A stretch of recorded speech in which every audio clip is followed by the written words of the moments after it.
Alright, so here's my opening Tombstone. Now, what we got inside, I used a Munster Guts Flying Crane Ghost motor because it had a lot of torque to it. I used a smaller Dayton motor before, and it just couldn't lift up the heavy Tombstone that it has sitting up on top. So here it is. Now, I originally copied Spook Dogs as well, and obviously had to make some modifications or some guesses. So now, the thing is, he used a bracket that went inside the little lock, but instead that's not very strong. So what I did is, but this is a little L bracket, and what I did is drill 2 holes here and put the little lock in between that and bolted it on the outside, and trust me, that's much stronger. Now you'll see this bent here.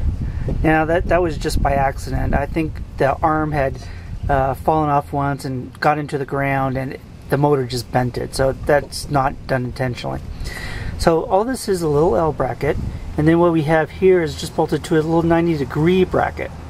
2 bolts on that side, and then what I have here is just like a 1/4-inch bolt, some washers on both sides, then some nuts that are just a little larger because they actually move a little bit. Then you got just the long rod here, obviously the bolt and washer on the inside as well. And then that goes right up here.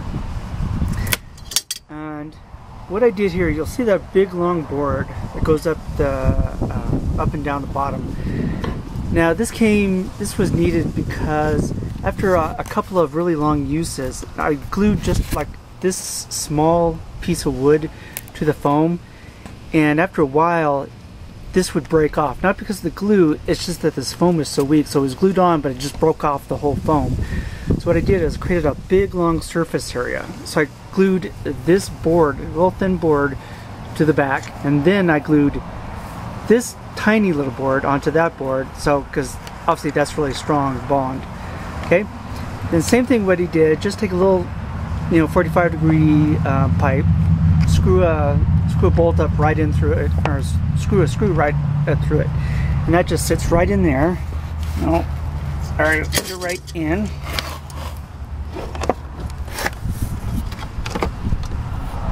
And just fits loosely right in there.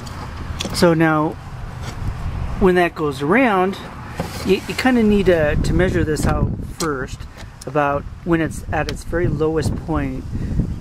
The top needs to obviously be closed, and you need to get your length right. For me, this I still need to add a little more length to it because it doesn't get as high. It's about as high as it's going to get, and also I wanted to show a little more of the mask.